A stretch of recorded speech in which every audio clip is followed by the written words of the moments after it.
ఒకవేళ అప్పట్లోనే ఇంతటి అంకితభావం, ప్రతిభ ఉన్న యువ బృందం నాకు దొరికి ఉంటే నేను బహుశా రాజకీయాల్లోకి వచ్చేవాడినే కాదేమో అంటూ జనసేన అధినేత, ఆంధ్రప్రదేశ్ ఉప ముఖ్యమంత్రి పవన్ కళ్యాణ్ సంచలన వ్యాఖ్యలు చేశారు.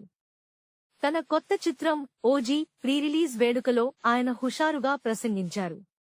ఆదివారం రాత్రి హైదరాబాద్లోని ఎల్బీ స్టేడియంలో కుండపోత వర్షాన్ని సైతం లెక్క చేయకుండా హాజరైన లక్షలాది అభిమానుల కేరింతల మధ్య ఈ ఓజీ కాన్సర్ట్ కార్యక్రమం అట్టహాసంగా జరిగింది.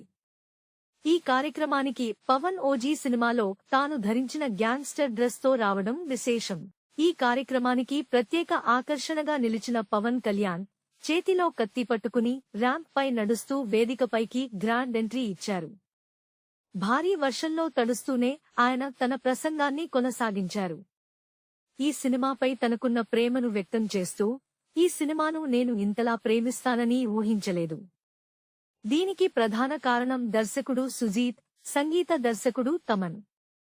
వాళ్ళిద్దరూ ఒక ట్రిప్లో ఈ సినిమా చేశారు. ఆ ట్రిప్లోకి నన్ను కూడా లాగేశారు. సుజీత్ చాలా తక్కువ మాట్లాడతాడు, కానీ సినిమా అద్భుతంగా తీస్తాడు. అతని విజన్ను తమన్ తన సంగీతంతో మరో స్థాయికి తీసుకెళ్లాడు అని వారిద్దరిపై ప్రశంసల వర్షం కురిపించారు. తన రాజకీయ బాధ్యతల గురించి ప్రస్తావిస్తూ, ఈ సినిమా షూటింగ్ చేస్తున్న సమయంలో నేను ఒక ఉప ముఖ్యమంత్రిని అన్న సంగతే మర్చిపోయాను. ఒక డిప్యూటీ సీఎం ఇలా కత్తి పట్టుకుని కనిపిస్తే ప్రజలు ఊరుకుంటారా? కానీ కథ కోసం చేయాల్సి వచ్చింది. ఖుషీ సినిమా సమయంలోనే ఇలాంటి కత్తి ఫైట్ ప్రాక్టీస్ చేశాను. ఇప్పుడు సుజీత్ దానికి ఒక అద్భుతమైన కథను అల్లి తెరపై చూపించాడు అని అన్నారు. సినిమాలోని ప్రేమకథ గురించి మాట్లాడుతూ, కథానాయిక ప్రియాంక అరుణ్ మోహన్తో తన కెమిస్ట్రీ చాలా బాగా వచ్చిందని తెలిపారు.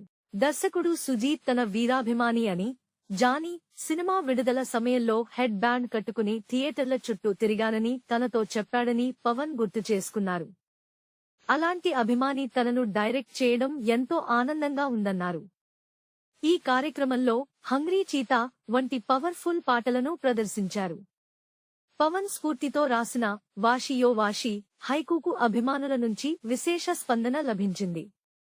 సుజీత్ దర్శకత్వంలో డివివి దానయ్య, కళ్యాణ్ దాసరి నిర్మించిన ఈ గ్యాంగ్స్టర్ డ్రామాలో పవన్ కళ్యాణ్ ఓజాస్ గంభీరా అనే శక్తిమంతమైన పాత్రలో కనిపించనున్నారు.